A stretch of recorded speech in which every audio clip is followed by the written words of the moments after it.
네, JTBC에서 좀 전에 또 보도가 나왔는데요. 내일 일정 공지하고 금요일에 선고할 수 있는 거 아니냐 이런 질문에 대해서는 아니다. 물리적으로 어렵다. 경호와 보안을 위해서 경찰 등과 협의가 필요하기 때문에 적어도 오늘 공지를 했어야 되는 거다. 뭐 이런 얘기를 했고요.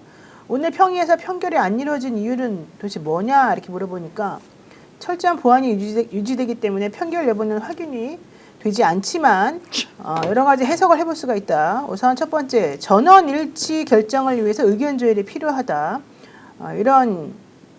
그런 종류의 이제 해석을 한 쪽에서 하고, 또 하나는 헌정사상 처음으로 윤석열 씨가 형사 재판과 탄핵 심판을 동시에 받는 현직 대통령이라 수사 기록의 증거 범위 등을 놓고 신중을 기할 수가 있다. 왜냐하면 그것의 증거 능력을 어떻게 인정했느냐에 따라서 앞으로 형사재판에도 영향을 미칠 것이고 전 세계적으로도 아까 말씀하신 것처럼 중요한 결정례가 될 수 있기 때문이다. 이제 이런 얘기를 했어요. 그렇다면 좀 전에 정기환 대표가 말한 형사소송법을 준용해야 된다라고 하는, 그래서 증거들을 하나하나씩 다 맞춰가지고 증거능력과 증명력을 따져야 된다 이렇게 주장했다는 내용하고 사실은 좀 맥이 닿는 부분이라서 이게 그냥 나오는 말들은 좀 아닌 것 같다.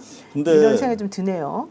그럼에도 불구하고 저는 박 의원님과 생각 같이 합니다. 여기 보면 내일 물리적으로 어렵다라고 하는 거는 헌재 공식적 입장이 아니에요. 기자가 이거는 마찬가지로 그렇죠. 저희와 마찬가지로 접근 안 되는 기자가 쓴 소설이고 그런 면에서 충분히 내일도 가능하다.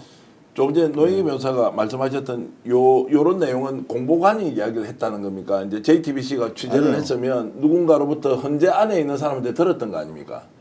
네, 그렇지만 뭐 누구가 소스인지는 밝히지 않고 있습니다. 예, 이 예. 뉴스에서는. 예. 이렇게 이제 분석하는 것이죠. 만장일치가 안 됐다는 네, 거 하나 맞습니다. 하고 형사재판, 탄핵심판이 이제 동시에 이루어지니까 요거를 자, 기사 읽어드릴게요. 예. 내일 일정 공지하고 금요일 선고할 수도 있는 거 아닙니까?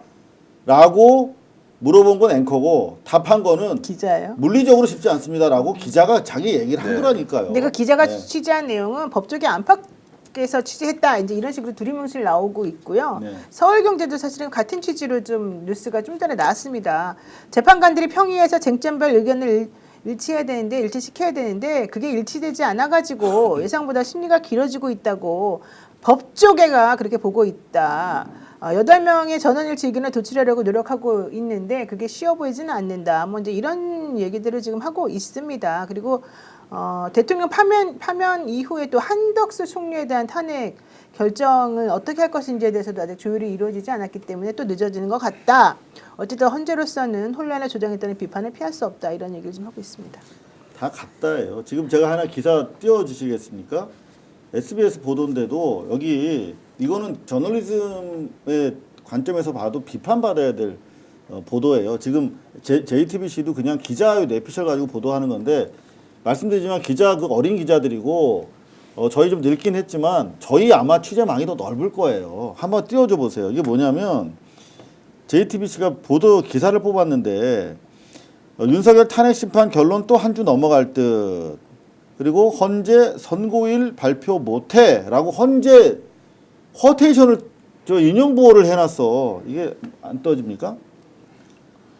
그래서 기사를 읽어봤어. 헌재가 선고일 발표 못해라고 직접 얘기했는지. 근데 기사 끝까지도 없어요.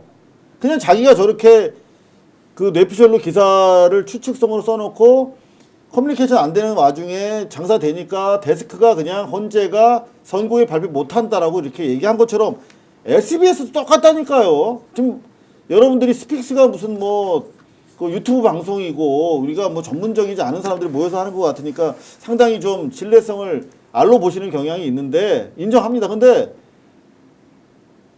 열심히 취재하고 있습니다. 저거 다 사기예요. 저것들은. 저 정도는 안 하잖아 우리는. 네, 오늘 오후 5시 30분에 헌재 브리핑룸에 있던 기자들이 모두 한숨을 내쉬었다고 하는데요. 6시경부터 재판관들이 하나둘 퇴근하고 아무런 설명을 해주지 않았기 때문이라는 것입니다.